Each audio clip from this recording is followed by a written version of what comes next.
दोस्तों इस वीडियो पे मैं आपके सामने लेकर आ चुका हूं हिंदी के महत्वपूर्ण गद्यांश और पद्यांश। तो ये वीडियो आपके लिए काफ़ी इंपॉर्टेंट है और आज के इस वीडियो को देखने के बाद आपका बोर्ड एग्जाम में 20 नंबर बिल्कुल पक्का होने वाला है, क्योंकि यहाँ पर आपको पता है कि जो आपका गद्यांश होता है ये आपका 10 नंबर के लिए पूछा जाता है और इसी प्रकार से आपका जो पद्यांश है वो भी आपका 10 नंबर के लिए बोर्ड एग्जाम में क्लास 12th में आता है।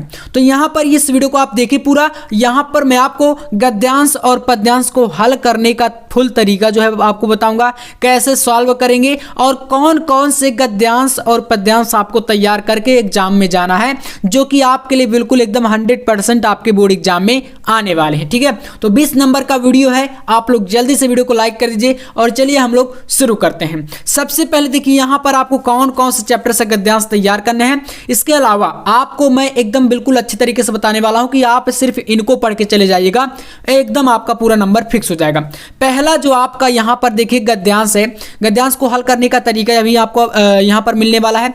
तो पहला देख सकते हैं आपके सामने है यहाँ पर मातृभूमि पर निवास करने वाले। अब इसको पहचानने की ट्रिक बताऊंगा, चाहे आपका पद्यांश हो उसको भी पहचानने की ट्रिक। ठीक है, तो बहुत ही इंपॉर्टेंट वीडियो है।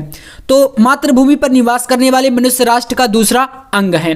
पृथ्वी हो और मनुष्य ना हो तो राष्ट्र की कल्पना असंभव है।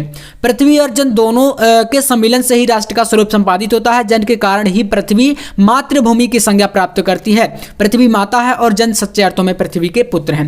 देखिए देख सकते हैं यहाँ पर आप समझ गए होंगे, आपका राष्ट्र का स्वरूप जो चैप्टर है इसी से लिया गया, क्योंकि इसमें राष्ट्र शब्द कई बार आया है, इसको हम इसको पहचान सकते हैं इसी प्रकार से। तो दो चैप्टर आपके लिए इंपॉर्टेंट है, पहला राष्ट्र का स्वरूप जो कि डॉक्टर वासुदेव अग्रवाल जी का है और दूसरा आपका अशोक के फूल जो कि डॉक्टर हजारी प्रसाद द्विवेदी जी का। तो ये दो चैप्टर हैं। अब इनमें से कौन कौन से पैराग्राफ इंपॉर्टेंट है वो आपको देखना है। चलिए इसको सॉल्व करते हैं, कैसे करना है, उसके बाद आपको कौन कौन से पद्यांश पढ़ने वो भी आपको बताऊंगा। तो देखिए हम इसको जब पहचान लेंगे तो उसके बाद इससे क्वेश्चन कैसे बनेंगे। क्वेश्चन में देखिए देख सकते हैं यहाँ पर जैसे फर्स्ट क्वेश्चन आपका इससे बनेगा, पाठ का शीर्षक और लेखक का नाम बताइए। तो इस पाठ का शीर्षक क्या है, तो ये आपका राष्ट्र का स्वरूप चैप्टर से है, तो आप लिख देंगे पाठ का शीर्षक राष्ट्र का स्वरूप है और लेखक का नाम डॉक्टर वासुदेव अग्रवाल है।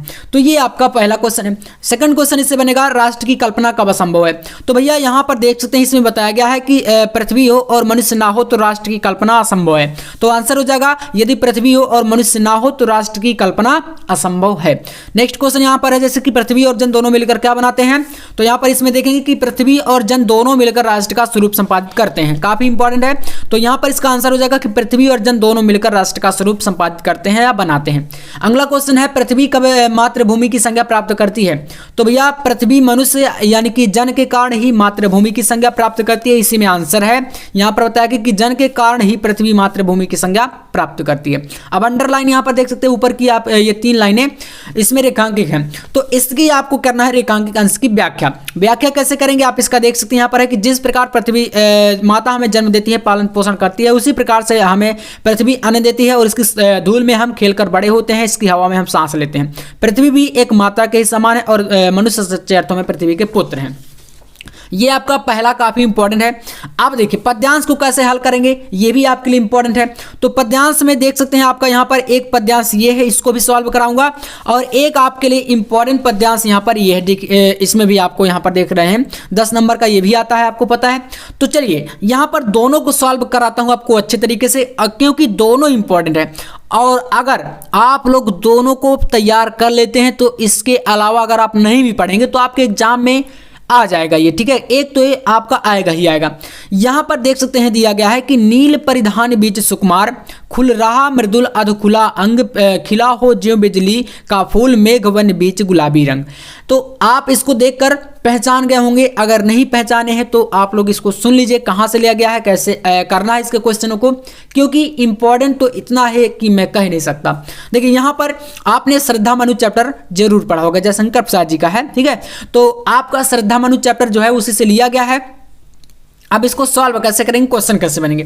तो देखिए इसके पहला क्वेश्चन तो फिक्स रहता है इसमें, जो कि पाठ का शीर्षक और लेखक का नाम। जैसे कि आपने क्लास 10th में पिछली क्लासों में संदर्भ व्याख्या इस प्रकार से पढ़ा था ना, संदर्भ कैसे लिखते हैं, वैसे ही एक संदर्भ का रूप ये अब इस प्रकार से क्वेश्चन आता है कि प्रस्तुत पाठ का शीर्षक और लेखक का नाम या कवि का नाम बताइए। तो यहाँ पर कवि होंगे, पद्यांश है, तो इसका देखिए यहाँ पर हो जाएगा कि प्रस्तुत पाठ का शीर्षक श्रद्धा मनु है अब देखिए, जब कॉपी में आप लिखेंगे तो वहां पर क्या करना है, यहां पर आप इसको लिख देंगे प्रस्तुत पाठ, और फिर जो आपका श्रद्धा मनु है, जैसे पाठ का नाम है और यहां पर लेखक का नाम या कवि का नाम, तो इसको ब्लैक पेन से लिखेंगे, किससे, काले पेन से, ताकि अलग दिखे और आपका जो एग्जामिनर है देख के तुरंत नंबर दे दें। ठीक है, तो यहां पर इस प्रकार से हो गया। अब इससे देखिए नेक्स्ट क्वेश्चन, बिजली के फूल से क्या तात्पर्य है। इसमें कहा गया ना कि मेघ बन बीच गुलाबी रंग, खिला हो ज्यों बिजली का फूल, मेघ बन बीच गुलाबी रंग। तो बिजली का फूल यहाँ पर एक वर्ड है, ठीक है ना, पूरा का पूरा ये एक वर्ड है। तो कह रहा है क्वेश्चन कि बिजली के फूल से क्या तात्पर्य है, बताइए।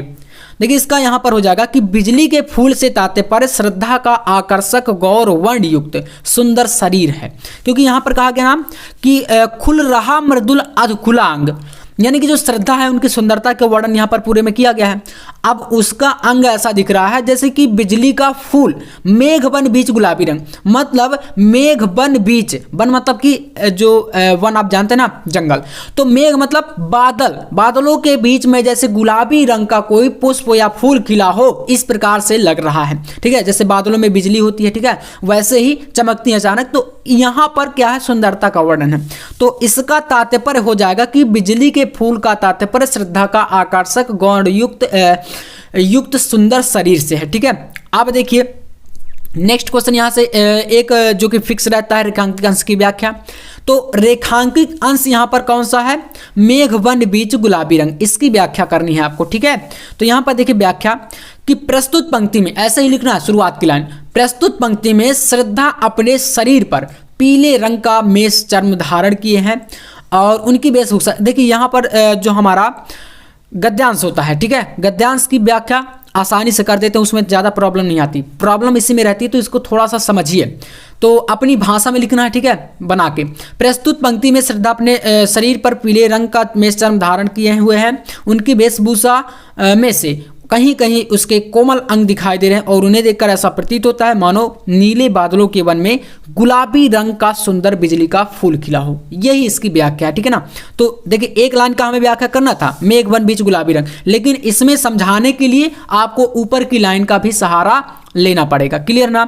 तो ये आपके लिए इंपॉर्टेंट है। इसके बाद दूसरा आपके लिए इंपॉर्टेंट है, यहाँ पर देख सकते हैं पद्यांश, मेरे प्यारे नौ जलस से कंज से नेत्र वाले, जाके आए न मधुबन से और न भेजा संदेशा, मैं रो रो के प्रिय विरह में बावली हो रही हूँ और जाके मेरी यह सब दुख व्यथा श्याम को तू सुना दे। तो इसका देखिए यहाँ पर क्वेश्चन कैसे इससे बनेंगे।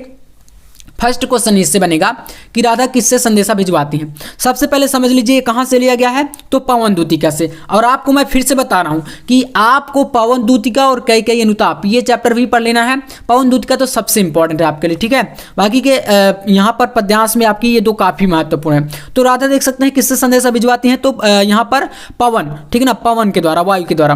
तो ये हो गया। इसके बाद क्वेश्चन है यहाँ पर कृष्ण का सौंदर्य कैसा है, उल्लेख कीजिए। तो यहाँ पर सौंदर्य का उल्लेख करना है।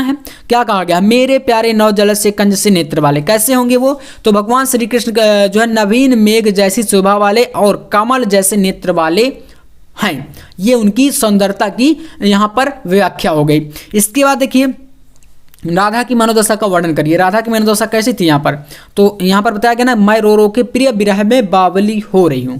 तो अब उनकी मनोदशा यहाँ पर है कि राधा पवन से कहती हैं कि मैं श्री कृष्ण के वियोग में रो रो करके पागल हो गई हूँ और यह मेरी विरह दशा उन्हें सुना दे। तो इसकी क्या हो गया यहाँ पर, मनोदशा का वर्णन, यानी कि उनके अंदर जो भी दुख था वो सब वायु से कहते कि इतना जो लेकर संदेशा वहाँ पर सुना देना। नेक्स्ट क्वेश्चन यहाँ पर है, उपर्युक्त पद्यांश का शीर्षक और कवि का नाम बताइए। तो देख सकते हैं शीर्षक मैंने बताया कि ये कहाँ से है, पवन दूतिका से है, ठीक है। और पवन दूतिका यहाँ पर किसकी जो है कृति, ये हो जाएगी किसका चैप्टर है, तो अयोध्या सिंह उपाध्याय जी का, ठीक है ना, जिन्हें अरियोध भी आप बोलते हैं। तो यहाँ पर लिख देंगे कि प्रस्तुत पद्यांश का शीर्षक पवन दूतिका है। इसको ब्लैक पेन से जैसे कॉपी में आप लिखेंगे वहाँ पर, तथा इसके रचनाकार या इसके लेखक कवि यहाँ पर लिखेंगे अयोध्या सिंह उपाध्याय हरियोध हैं, ठीक है। नेक्स्ट क्वेश्चन, रेखांकित अंश की व्याख्या कीजिए। तो अंडरलाइन पोर्शन की व्याख्या करना है। रेखांकित अंश इसमें कौन सा है, देखिए ऊपर की 2 लाइनें हैं। तो यहाँ पर इसका व्याख्या लिखेंगे कि राधा पवन से कहती है, जो भी मतलब यहाँ पर व्याख्या में आप ये मत देखिएगा कि 2 लाइन का करना है 3 लाइन का। आप इसको पढ़ के जब पूरा जो गद्यांश पद्यांश जब भी आप पढ़ें उसमें जो चीज़ समझ में आए उसको आप अपने से लिख के चले आइए, पूरा नंबर आपको मिल जाएगा वहाँ पर, ठीक है। तो राधा पवन से कहती है कि भगवान श्री कृष्ण मथुरा जाकर वापस नहीं आए और वहाँ से ना ही कोई संदेशा भिजवाया।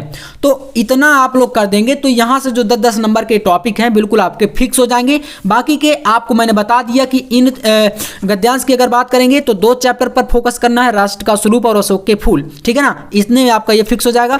और पद्यांश में आपको भवदूतिका कैकेयी अनुताप और अगर आप पढ़ना चाहें तो गीत भी पढ़ सकते हैं महादेवी वर्मा जी का। बाकी के 2 चैप्टर यहाँ से भी आप पढ़ लेंगे तो ये भी आपका फिक्स ही मानिए, ठीक है। इन पर ज़्यादा से ज़्यादा फोकस आपको करना है। तो इतना पढ़ने के बाद 20 नंबर का जो टॉपिक है आपका बिल्कुल एकदम पक्का हो जाएगा। तो उम्मीद करूंगा वीडियो पसंद आया होगा। ऐसे इंपॉर्टेंट वीडियो के लिए चैनल को सब्सक्राइब कर लीजिए ताकि एक भी टॉपिक आपसे मिस ना हो। मिलते हैं नेक्स्ट वीडियो में, तब तक के लिए जय हिंद, वंदे मातरम।